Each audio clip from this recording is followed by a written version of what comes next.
The London Top Show is brought to you by My Store app. Her store online. Cooker की अगली सीटी से पहले ना ये ढाबा ऑनलाइन कर देना है।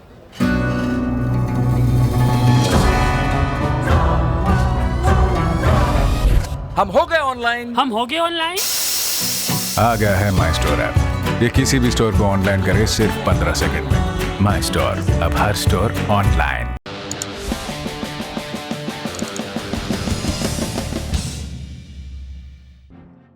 नमस्कार, सौरभ द्विवेदी नाम है हमारा और आप देखना शुरू कर चुके हैं लल्लन टॉप शो। साल 2021-2022 के लिए नरेंद्र मोदी सरकार ने बजट पेश कर दिया। हर साल बजट के बाद कोई ना कोई विशेषज्ञ ये लाइन जरूर इस्तेमाल करता है, ये बजट एक असाधारण परिस्थिति में आया है। इन सभी विशेषज्ञों से हम एक साधारण सी माफ़ी मांगते हैं और इस लाइन को एक बार फिर इस्तेमाल करना चाहते हैं। मोदी सरकार के दूसरे कार्यकाल का तीसरा बजट बेहद असाधारण परिस्थिति में पेश हुआ है।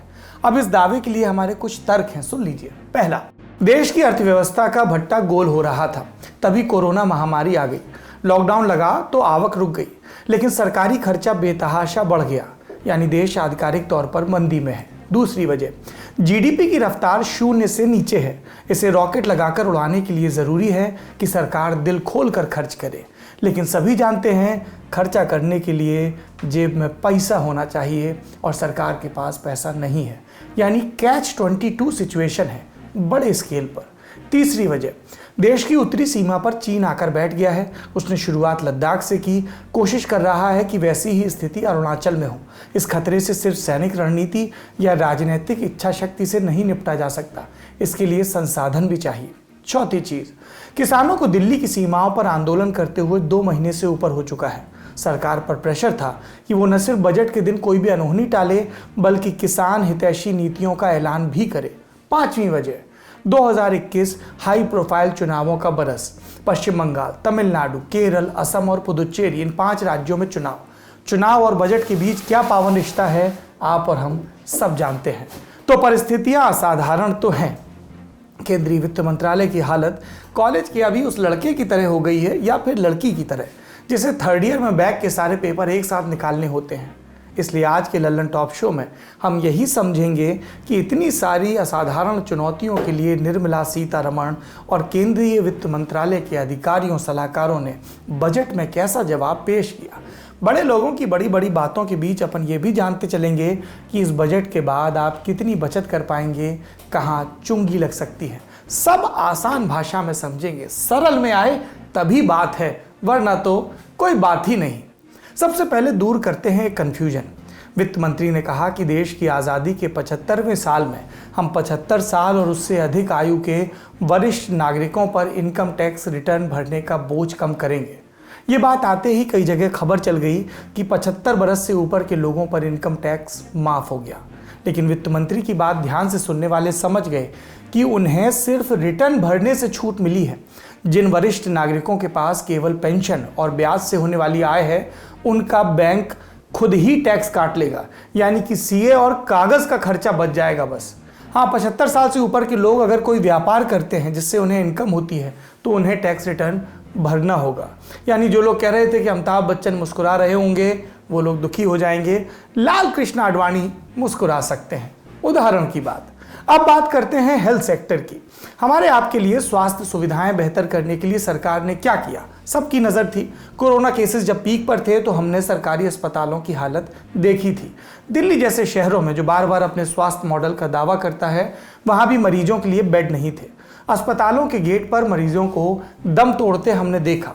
तो अस्पतालों को बेहतर करने के लिए सरकार ने खर्चा कितना बढ़ाया, पहले मोटा माटी पैसों का हिसाब देखिए। साल 2020-21 के बजट में सरकार ने स्वास्थ्य के लिए करीब 94,000 करोड़ रुपए रखे थे। इस बार ये राशि बढ़ाकर करीब 2,24,000 करोड़ कर दी गई, यानी कि 137% का इजाफा। अब ये नया पैसा किस किस हिसाब से बटा है, वो इस टेबल से समझिए।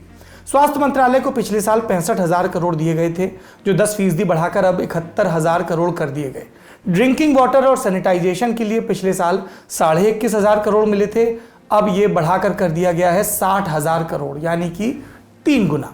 इसके अलावा ड्रिंकिंग वाटर और सैनिटाइजेशन के लिए 36,000 करोड़ वित्त आयोग का ग्रांट भी अलग से दिया गया है। 2024 के पोल प्रॉमिस को याद करिए जो चुनाव में दोहराया जाएगा। हर घर नल जल और नाली और पानी, इन दो चीज़ों पर बड़ा जोर दिया जा रहा है, बजट में भी दिख रहा है, अच्छी बात है। 35,000 करोड़ यानी जितना स्वास्थ्य मंत्रालय का पूरे साल का खर्च है उसके आधे के बराबर वैक्सीन के लिए अलग से दिया गया है। और वैक्सीन के लिए इतने बड़े बजट से ये संकेत मिलते हैं कि शायद सरकार ज़्यादातर लोगों को या सबको फ्री वैक्सीन दे। अब तो ये साल के बजट की मोटामाटी बात हो गई। इसके अलावा सरकार ने एक नई स्कीम लॉन्च की है, पीएम आत्मनिर्भर स्वस्थ भारत योजना। ये क्या है? इसमें हेल्थ के इंफ्रास्ट्रक्चर को मजबूत किया जाएगा, यानी ज़्यादा से ज़्यादा अस्पताल, मेडिकल कॉलेज खुलें, इसके लिए कोशिश। वित्त मंत्री निर्मला सीतारमण ने कहा कि गांवों में 17,000 और शहरों में 11,000 हेल्थ और वेलनेस सेंटर खोले जाएंगे। इनमें क्या होगा? लोगों को मुफ्त दवाइयाँ मिलेंगी, छोटी बीमारियों के इलाज के लिए आप इन सेंटर्स में जा सकते हैं, टेस्ट करवाने की सुविधा भी होगी। कहने का मतलब इलाज के लिए खासतौर पर प्राइमरी सिस्टम में आपको दूर नहीं जाना पड़ेगा। ऐसे सेंटर बनाने के लिए सरकार अगले 6 साल में 64,000 करोड़ रुपए खर्च करेगी। इसके अलावा बजट में एक और बड़ी घोषणा है। बच्चों के लिए एक वैक्सीन होती है न्यूमोकोकल नाम की। बच्चों को न्यूमोनिया, सेप्टिसीमिया यानी कि ब्लड पॉइजनिंग और मेनिंजाइटिस यानी दिमाग और रीढ़ की हड्डी में होने वाली सूजन जैसी बीमारियां ना हो, इसलिए ये टीका दिया जाता है। ये टीका भारत में बनता है, अभी केवल 5 राज्यों में दिया जाता है।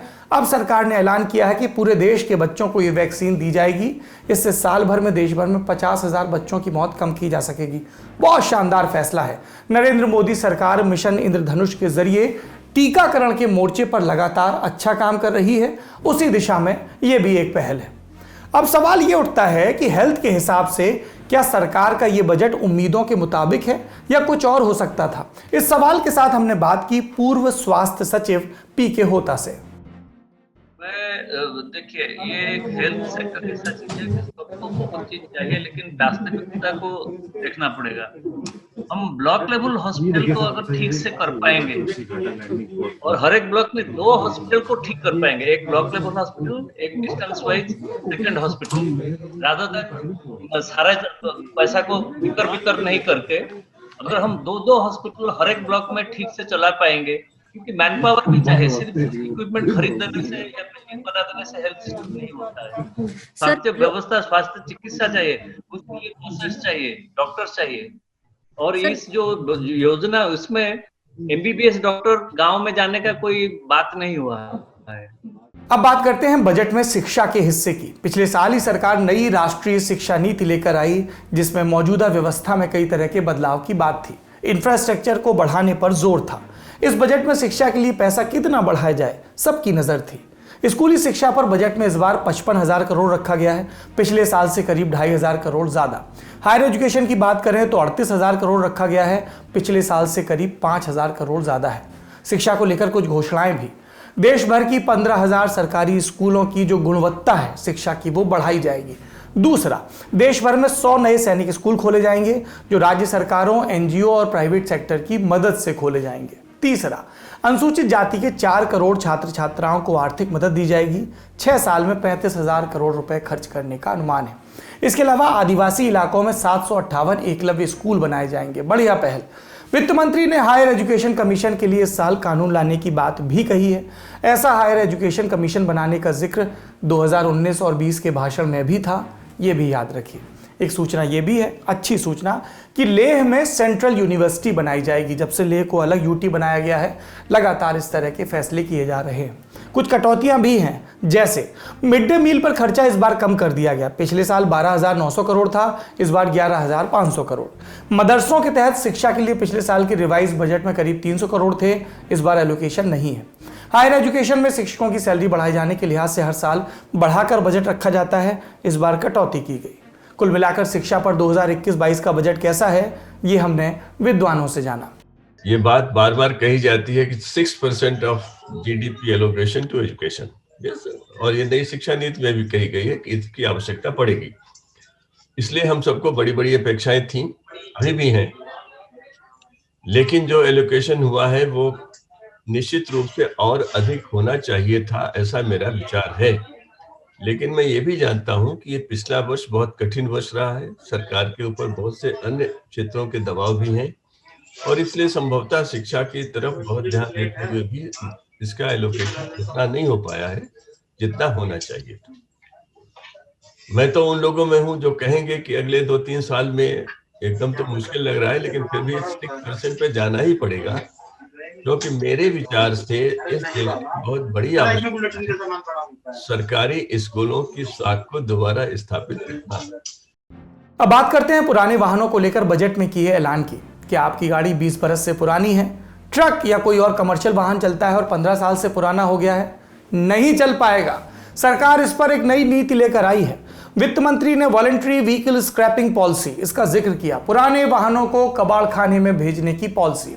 कई दिनों से बात चल रही थी कि ये नीति लाई जाए ताकि ऑटो इंडस्ट्री मंदी से निकले, क्लीन फ्यूल और ई व्हीकल इन सब की बात चले, और इसी पर आधिकारिक पॉलिसी का आज बजट में ऐलान हुआ। ये नीति 20 साल पुरानी गाड़ियों का फिटनेस टेस्ट कराना जरूरी करेगी।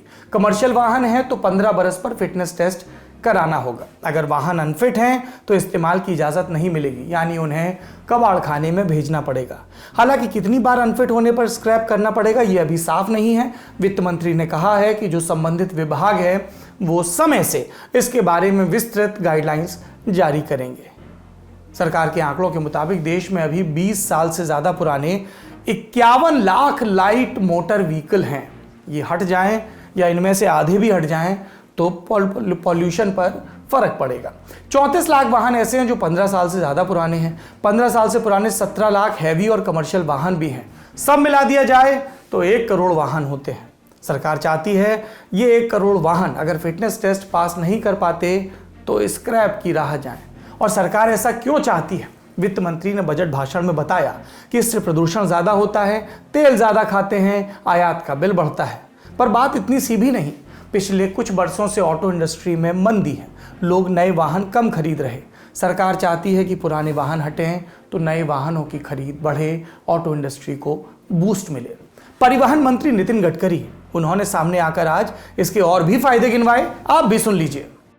बड़े प्रमाण पर इंपोर्ट करने वाले ऑटो स्पेयर पार्ट्स पर ड्यूटी बढ़ाई गई, उसके कारण मेक इन इंडिया और मेड इन इंडिया को बढ़ावा मिलेगा। और ये जो 4.5 लाख करोड़ की इंडस्ट्री है, ये पिछले साल तक यानी आने वाले साल को पूरा करेंगी तो 6 लाख करोड़ की हो जाएगी। और ये देश में सबसे ज़्यादा एम्प्लॉयमेंट पोटेंशियल देने वाली इंडस्ट्री है। अब इसमें और दूध में शक्कर है, स्क्रैपिंग पॉलिसी जाहिर हुई है।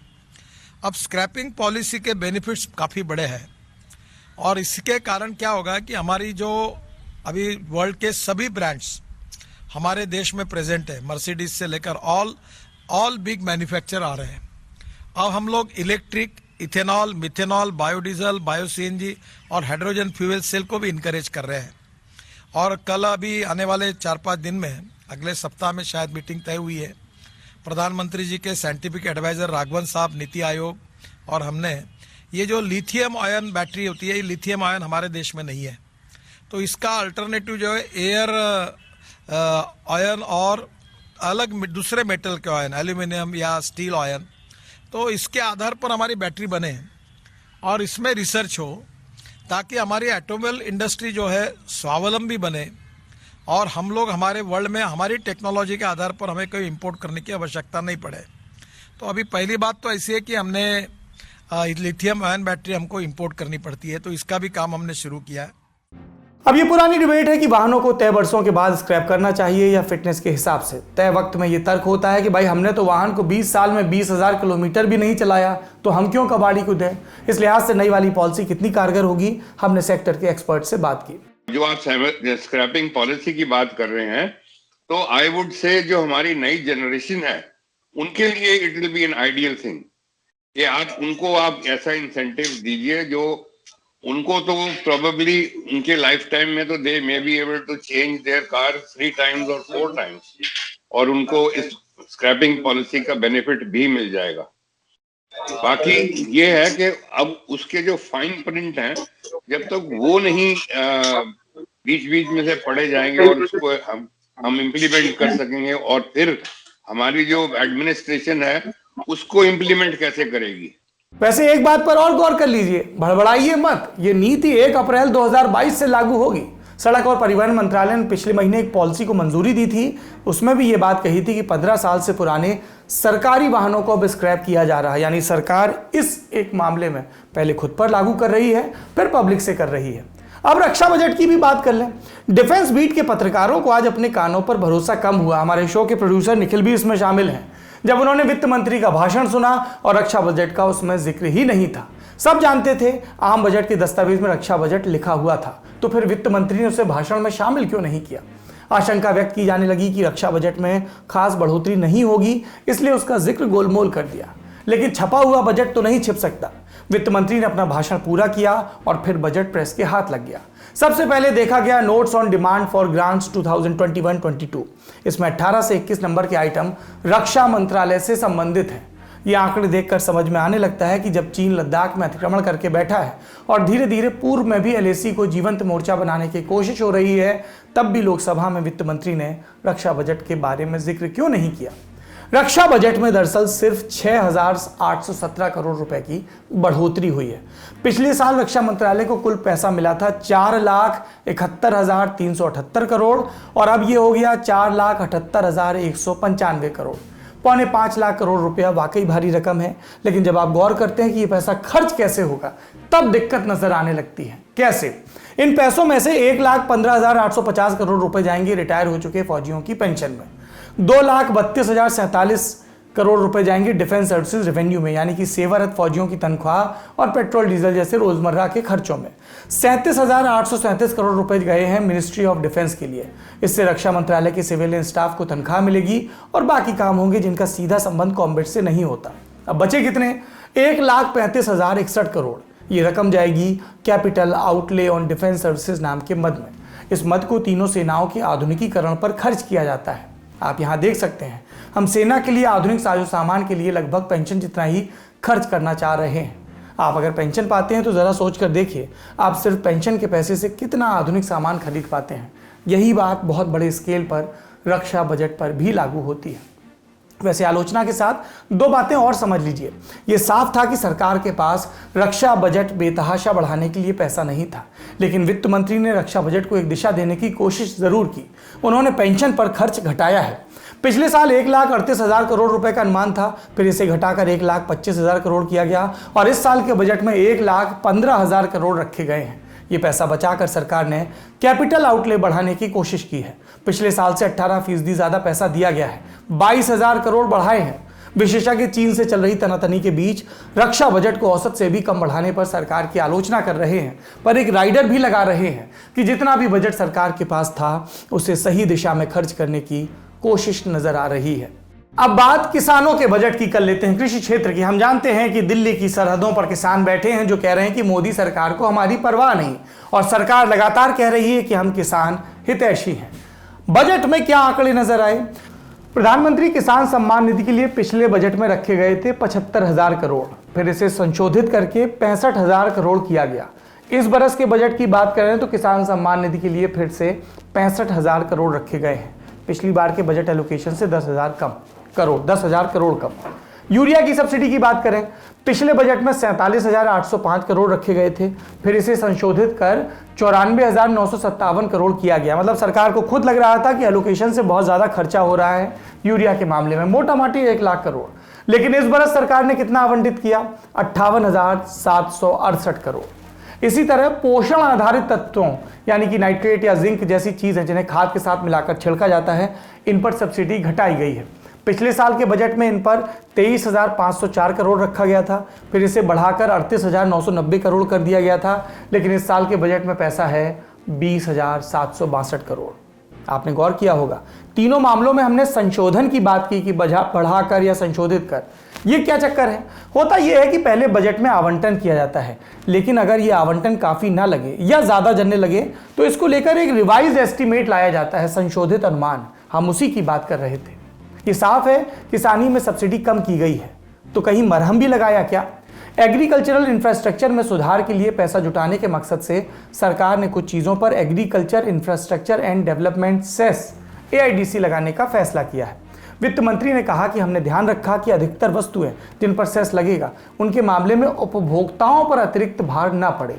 इसका मतलब कि कुछ चीज़ों पर सेस लगाकर केंद्र सरकार कृषि क्षेत्र के लिए पैसा इकट्ठा करेगी। सेस से जो पैसा आएगा उसे सिर्फ उसी काम के लिए खर्च किया जा सकता है, यानी वो कृषि क्षेत्र में ही खर्च होगा। अब आप सोच रहे होंगे कि जब सेस लगाया गया तो दाम भी बढ़ेंगे, फिर वित्त मंत्री कैसे कह रही हैं कि उपभोक्ताओं पर अतिरिक्त भार नहीं होगा। दरअसल इसकी व्यवस्था सरकार ने एक्साइज ड्यूटी में कटौती करके की है। एक उदाहरण से समझते हैं। जिन चीजों पर सरकार ने AIDC यानी कृषि सेस लगाया उनमें पेट्रोल और डीजल भी शामिल हैं। पेट्रोल पर 2.5 रुपए प्रति लीटर, डीजल पर 4 रुपए प्रति लीटर का सेस लगाया, लेकिन एक्साइज ड्यूटी में उतनी ही कटौती भी कर दी ताकि उपभोक्ताओं को उतनी ही चुंगी लगे जितनी पहले लगती थी, ज्यादा ना लगे। एक्साइज ड्यूटी क्या होती है?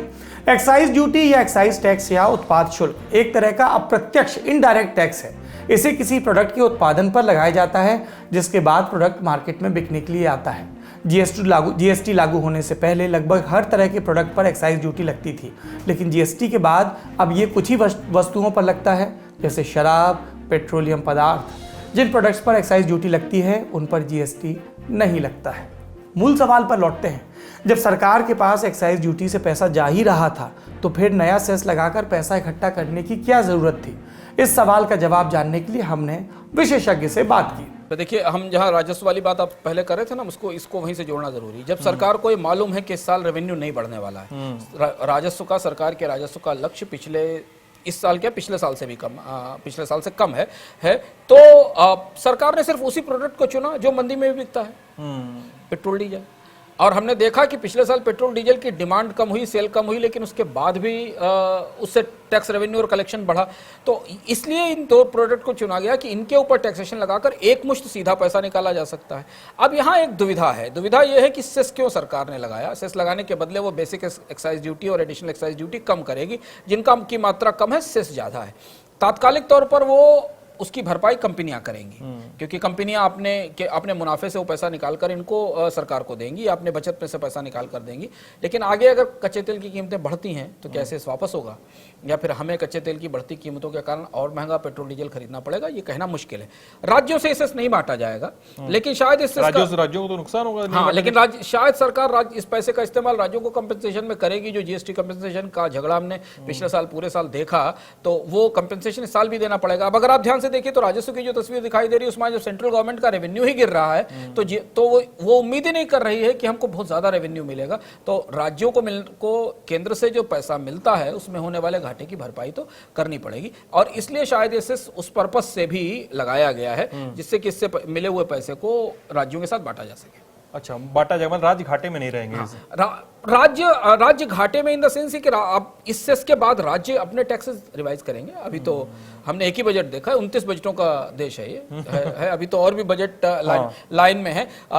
जब राजकोषीय घाटा केंद्र सरकार का 9.5% तो राज्यों का कितना होगा आप अंदाज लगा सकते हैं। और वो कैसे फाइनेंस करेंगे? उनके पास तो कोई गेल और भेल और कांकोर और एयरपोर्ट तो मोनेटाइज करने के लिए है नहीं। तो वो तो क्या करेंगे? वो तो हमारी आपकी जेब में मोनेटाइज करेंगे, बिजली का पैसा बढ़ाएंगे, रोड टैक्स बढ़ाएंगे, टोल बढ़ाएंगे। ये सब चीजें राज्यों के बजटों से भी निकलेंगी। वित्त मंत्री निर्मला सीतारमण बजट में योजनाओं का ऐलान कर रही थी तो कुछ खास राज्यों का नाम खास योजनाओं के लिए आ रहा था। इन राज्यों में एक समानता है, यहाँ कुछ महीने बाद विधानसभा के चुनाव होने हैं। ये राज्य कौन से हैं? पश्चिम बंगाल, असम, केरल और तमिलनाडु, इसके अलावा पुदुचेरी भी। वित्त मंत्री ने अपने बजट भाषण में इन राज्यों को क्या अलग दिया जो बाकी राज्यों को नहीं मिला?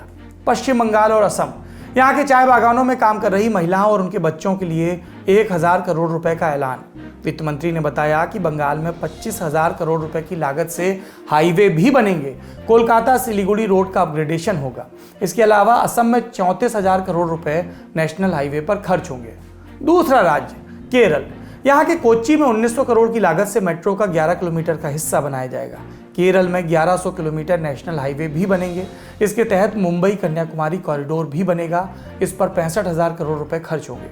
तीसरा, तमिलनाडु के चेन्नई में 63,000 करोड़ रुपए की लागत से 180 किलोमीटर लंबा मेट्रो रूट बनेगा। इसके अलावा तमिलनाडु में 3500 किलोमीटर नेशनल हाईवे प्रोजेक्ट के तहत 1.03 लाख करोड़ रुपए खर्च होंगे। इसका कंस्ट्रक्शन अगले साल से शुरू होगा। वित्त मंत्री ने कहा कि 5 फिशिंग हार्बर को भी आर्थिक गतिविधि के हब के रूप में तैयार किया जाएगा। तमिलनाडु में फिश लैंडिंग सेंटर का विकास किया जाएगा। इन राज्यों में विधानसभा चुनाव है अप्रैल मई में। विपक्षी कह रहे हैं सरकार ने चुनाव देखकर बजट तैयार किया। ये बड़े सेक्टर्स की मोटामाटी बात हो गई। अब कुछ और अहम घोषणाओं के बारे में जान लेते हैं। मोदी सरकार घर खरीदने वालों को लोन के ब्याज में कुछ रियायत देती है। इस योजना को बढ़ाकर मार्च 2022 तक कर दिया गया है। योजना ये है कि 45 लाख रुपए या इससे कम कीमत वाले घर पर लोन लेते हैं तो करीब 3.5 लाख की छूट मिलती है। पहले ये छूट इसी साल तक थी बजट हाउसिंग के लिए, लेकिन अब अगले साल मार्च तक भी आप घर खरीदेंगे तो ये छूट मिलेगी। बढ़िया फैसला। सोना चांदी को लेकर भी बजट में कुछ घोषणाएं हुई हैं। वित्त मंत्री ने सोने और चांदी पर आयात शुल्क इंपोर्ट ड्यूटी 5% कम कर दी है। अभी सोने और चांदी पर 12.5% आयात शुल्क लगता था, कटौती के बाद 7.5% लगेगा। इससे सोने और चांदी की कीमतों में गिरावट आएगी। सोने को लेकर एक और महत्वपूर्ण ऐलान, अब फिजिकल गोल्ड एक्सचेंज चालू होगा। अभी गोल्ड के ट्रेड में सोना आपके पास आता नहीं है, सिर्फ बॉन्ड होते हैं, लेकिन अब गोल्ड की फिजिकल डिलीवरी भी हो पाएगी। ट्रेड के लिए कोई जगह तय होगी और इस तरह के गोल्ड एक्सचेंज के लिए सरकार सेबी को नियामक संस्था भी बना रही है। सेबी यानी securities and exchange board of India. ये अभी शेयर बाजार की नियामक संस्था है। गोल्ड एक्सचेंज इंपॉर्टेंट रिफॉर्म है। जैसे इस बजट के जो 3-4 बड़े रिफॉर्म्स हैं उसमें गोल्ड एक्सचेंज भी है। गोल्ड के मामले में भारत दुनिया में सबसे ज़्यादा सोना इंपोर्ट करने वाला, सबसे ज़्यादा सोने की प्राइवेट होल्डिंग रखने वाला, सोने की खरीद बिक्री करने वाला देश है। गोल्ड एक्सचेंज भारत में होना चाहिए था। काफ़ी समय से ये प्रस्ताव चर्चा में रहा है और भारत में अब गोल्ड एक्सचेंज होने का मतलब होगा कि गोल्ड के प्राइस की सही डिस्कवरी हो सकेगी। दूसरी चीज़ ये है कि आप फिजिकल के अलावा और भी तरीके के गोल्ड प्रोडक्ट्स, जिसमें ETF है, जिसमें पेपर गोल्ड है, जिसमें बॉन्ड है, इनको ट्रेड कर सकेंगे। और क्यों ना हो, दुनिया के सबसे बड़े गोल्ड मार्केट में गोल्ड एक्सचेंज होना जरूरी है। तो जैसे हम स्टॉक एक्सचेंज देखते हैं, जैसे हम कमोडिटी एक्सचेंज देखते हैं, उसी तरीके से हम सोने की भी ट्रेडिंग भारत में होते देखेंगे। इससे गोल्ड का मार्केट ट्रांसपेरेंट होगा। छोटे निवेशकों को बाजार में और आगे बढ़कर गोल्ड खरीदने की सुविधा मिलेगी, क्योंकि अभी गोल्ड खरीदने की सुविधा हमारे पास ये है, 90% लोग तो फिजिकल गोल्ड पे ही जाते हैं। सोना सस्ता भी हो रहा है सर। और कुछ लोग ऐसे हैं जो गोल्ड बॉन्ड या गोल्ड ETF खरीदते हैं क्योंकि उन्हें पता नहीं रहता कि मार्केट में प्राइस डिस्कवरी क्या होगी। तो ये एक महत्वपूर्ण सुधार है और ये निवेशकों के लिए, खासतौर से ऐसे निवेशक जो थोड़े रिस्क एवर्स निवेशक हैं, कम जोखिम लेने वाले निवेशक हैं, जो सोने में निवेश करते हैं, उन्हें कम से कम आधुनिक ढंग से सोने में निवेश की छूट तो मिलेगी। LIC हमारे आपके ज्यादातर के जीवन से जुड़ी एक अहम संस्था है। इसके बारे में भी ऐलान है। सरकार ने LIC यानी लाइफ इंश्योरेंस कंपनी का IPO जारी करने का ऐलान किया है। अब ये शेयर बाजार में लिस्ट होगी, लोग इसके शेयर खरीद सकेंगे। इसके अलावा 2 सरकारी बैंकों का डिसइन्वेस्टमेंट भी होगा, यानी सरकार अपनी हिस्सेदारी बेचेगी। इनके नाम अभी नहीं बताए गए हैं। एक और सूचना है, PF से आने वाले ब्याज पर टैक्स लगेगा। यह ठीक नहीं है। सरकार का मानना है कि कुछ लोग PF में अच्छा फायदा देखते हुए बहुत पैसा लगाते हैं, जिससे उन्हें अच्छी आवक हो रही है। तो अब अगर 2.5 लाख से ऊपर पैसा PF में जमा कराया तो उस पर मिलने वाले ब्याज पर सरकार टैक्स वसूलेगी। अरे PF में पैसा जमा कराते हैं तो लगता तो वो बाजार में ही है ना, हमारे खलीते में थोड़ी पड़ा रहता है। कमाल है। चलिए, अब PF पर दुखला नहीं रोते हैं, आगे बढ़ते हैं। कहीं से टैक्स कटे जाए, देश की भलाई हो, क्या ही कह सकते हैं आप। लल्लन टॉप ने आपको कुछ दिन पहले बैड बैंक के बारे में भी बताया था। एक ऐसा बैंक जो फंसे हुए कर्ज को खरीदेगा और फिर पैसा वसूलने की कोशिश करेगा। इसको भी मंजूरी दे दी गई, पर हम टीवी एंकरों की तरह चीखेंगे नहीं, सबसे पहले आपने हमारे चैनल पर देखा, क्योंकि हमने नहीं देखा था, अखबारों में विशेषज्ञों ने लिखा था। खैर, सारी बातों के बाद आखिरी में आती है राजनीतिक प्रतिक्रियाएं। आप एक काम करो, अगर फुर्सत में हो तो पिछले 30 बरस के बजट के बाद आने वाली राजनीतिक प्रतिक्रियाओं को पढ़ो, खास तौर पर विपक्ष की तरफ से। 2-3 कॉमन चीजें होंगी। ये बजट गरीब विरोधी है, ये बजट किसान विरोधी है, इस बजट में नया कुछ भी नहीं है, ये बजट उद्योगपतियों की ही चिंता करता है, आदि इत्यादि। अब ये हमारी समझ है। अब देखिए आज क्या हुआ। राजनीतिक प्रतिक्रियाएं। प्रधानमंत्री नरेंद्र मोदी ने बजट को भारत के आत्मविश्वास को उजागर करने वाला बताया। कहा सबको समाहित किया। ऐसे बजट देखने को कम ही मिलते हैं जिसमें शुरू के 1-2 घंटों में ही इतने सकारात्मक रिस्पांस आए। कोरोना के चलते कई एक्सपर्ट्स ये मानकर चल रहे थे सरकार आम नागरिकों पर बोझ बढ़ाएगी, लेकिन फिस्कल सस्टेनेबिलिटी के प्रति अपने दायित्वों को ध्यान में रखते हुए सरकार ने बजट साइज बढ़ाने पर जोर दिया। हमारी सरकार ने निरंतर प्रयास किया है कि बजट ट्रांसपेरेंट होना चाहिए। मुझे खुशी है कि आज अनेक विद्वानों ने इस बजट की ट्रांसपेरेंसी की सराहना की है।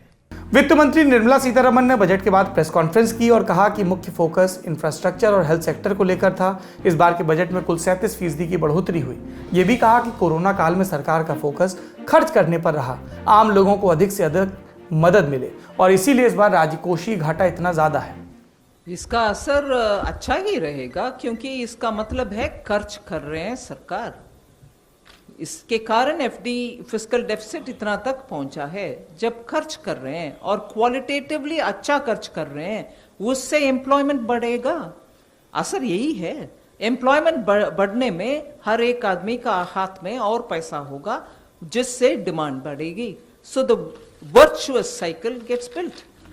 बजट पर प्रतिक्रिया दी फिर विपक्ष के नेता पी चिदम्बरम ने कहा कि बजट से निराशा हाथ लगी। पिछले बजट की तरह इसकी भी पोल जल्द खुलेगी। मनमोहन सरकार में वित्त मंत्री रहे चिदम्बरम ने कहा कि वित्त मंत्री ने रक्षा पर खर्च का जिक्र नहीं किया। चुनावी राज्यों के लिए बड़े ऐलान किए, पर लोग बेवकूफ नहीं है। Flattered only to deceive. She deceived the people of India, especially the poor, the working class, the migrants, the farmers, the industrial units that had been closed down permanently, and those who had lost their jobs, both regular and informal, and are still looking for jobs. She deceived those who were listening to her speech, especially the members of parliament, who had no clue that she had imposed cesses on a large number of products, including petroleum and diesel. Rupees 2.5 on petrol per litre and rupees 4 on diesel per litre is a cruel blow to the average citizen, including the farmers. पश्चिम बंगाल की मुख्यमंत्री ममता बनर्जी ने केंद्रीय budget की जमकर आलोचना की। कहा देश का पहला पेपरलेस बजट है, पर इसमें सब कुछ बेच दिया गया। एक कार्यक्रम में मुख्यमंत्री ने कहा कि आज रेलवे, एयरपोर्ट, पोर्ट समेत कई सेक्टरों को बेचा जा रहा है। ये लोग पूरे देश को बेच देंगे। जो लोग देश बेचने का काम कर रहे हैं वो राष्ट्रवाद की बात कैसे करते हैं, आदि इत्यादि। इंडिया फार्स्ट पेपरलेस बजट মানে পেপারে আর আপনি দেখতে পাবেন না, ওটা কোথায় লুকিয়ে রেখে দেবে একটা আইটিতে চুপচাপ করে, ওই মালপুয়ারা রেখে দেবে লুকিয়ে। রেলওয়ে সোল্ড বিক্রি, এয়ারপোর্ট সোল্ড বিক্রি, পোর্ট সোল্ড বন্দর বিক্রি, ইন্স্যুরেন্স সোল্ড বিক্রি, পিএসইউ আরো 23টা বিক্রি, কোল রেল সেল গেল কারো ছুটি নেই, সব বিক্রি করে দিয়েছে। দেশটাকেই বিক্রি করে দিয়েছে। বন্ধু একটু ওদের বিক্রি করে দিন না। ওদের দেশ থেকে বলুন ভাই কত টাকা দিলে যাবে, কত টাকা দিলে যাবে, কত টাকা দিলে বিদায় নেবে। बजट को समझने का काम गंभीर काम है। बयानों तक महदूद नहीं रहेगा। कुछ दिन चलेंगे और हम भी आपको लगातार बजट की जो भी ऐसी पेचीदा चीजें हैं वो बताते रहेंगे। एक दिन का उत्सव नहीं है ये। कल एक बार फिर हम बजट की कोई नई समझ लेकर आपके सामने आएंगे। तब तक आप अपना ख्याल रखिए, अपने घर का बजट दुरुस्त रखिए और सबसे जरूरी चीज अपने मानसिक स्वास्थ्य को दुरुस्त रखिए। बजट के चक्कर में परेशान ना हो। मानधाता से लेकर आज तक कितने ही लोगों ने धरती जीतने का जतन किया, वो चले गए, धरती यही है। तो थोड़ा संतोष भी धरिए, अपना और अपनों का ख्याल रखिए। शुभ रात्रि, बाय बाय। अब देखिए आज बजट का ऐलान हुआ है तो हमको ऐसा लग रहा है कि हमको भी एक बड़ा ऐलान करना चाहिए। हमारा बड़ा ऐलान ये है कि लल्लन टॉप शो पर आप देश भर की खबरें देखते हैं, दुनियादारी में दुनिया की खबरें देखते हैं, लेकिन अब एक और शो आ गया है जिसमें आप महिलाओं की दुनिया की जरूरी खबरें देख सकेंगे, रोज देख सकेंगे। क्या है ये शो? ये शो है द ऑर्डिनरी शो। ये आप हमारे ऑर्डिनरी नाम के यूट्यूब चैनल पर जाकर देख सकते हैं। लल्लन टॉप के शो के नीचे भी आपको आज के ऑर्डिनरी शो का लिंक मिल जाएगा। और आज के ऑर्डिनरी शो में आपको क्या मिलेगा? Gender budgeting. ये क्या भला है? कई लोगों ने देखा, समझा, इस सेक्टर में इतना, उस सेक्टर में इतना, महिलाओं के हिस्से क्या आया? अब वो कुतर्क मत करिएगा कि स्कूल और अस्पताल बनेगा तो वो महिलाओं को भी मिलेगा। हमको भी ये पता है, लेकिन क्या उससे ज्यादा की वो हकदार थी? विशेषज्ञ क्या कह रहे हैं? और ये जेंडर बजटिंग टर्म आया क्यों? क्या कुछ देश ऐसे भी हैं जहां पर इस बात का ख्याल रखा जाता है? ये सब आपको मिलेगा आज के ऑर्डिनरी शो में। सूचना समाप्त। ऑक्सफैम की रिपोर्ट के मुताबिक अप्रैल 2020 में जब लॉकडाउन लगा था तब भारत में करीब 17 मिलियन यानी 1 करोड़ 70 लाख औरतों की नौकरियां चली गई थी और बेरोजगारी का स्तर महिलाओं में 33% हो गया था। वहीं CMI की रिपोर्ट कि में ये कहा गया कि महिलाएं कुल वर्कफोर्स का 11% है, उनमें से भी 14% महिलाओं का काम कोरोना लॉकडाउन में छूट गया। और अगर बच्चों की बात करें तो कोरोना संकट के दौरान कईयों की पढ़ाई भी छूटी। Right to education form policy के मुताबिक कोविड-19 महामारी की वजह से करीब 10 मिलियन यानी 1 करोड़ लड़कियों का सेकेंडरी स्कूल जाना छूट सकता है। वहीं 11 से 14 बरस के बीच की 16 लाख लड़कियां पहले से ही स्कूल नहीं जा रही हैं और कोरोना के आने की वजह से उनकी दिक्कतें और बढ़ सकती हैं। सिर्फ सच्ची सहेली ही है महिलाओं के उन मुश्किल दिनों की हर समस्या, जैसे कठिन दर्द, थकान व कमजोरी जैसी सभी प्रॉब्लम्स के लिए नंबर 1 औषधि एवं टॉनिक।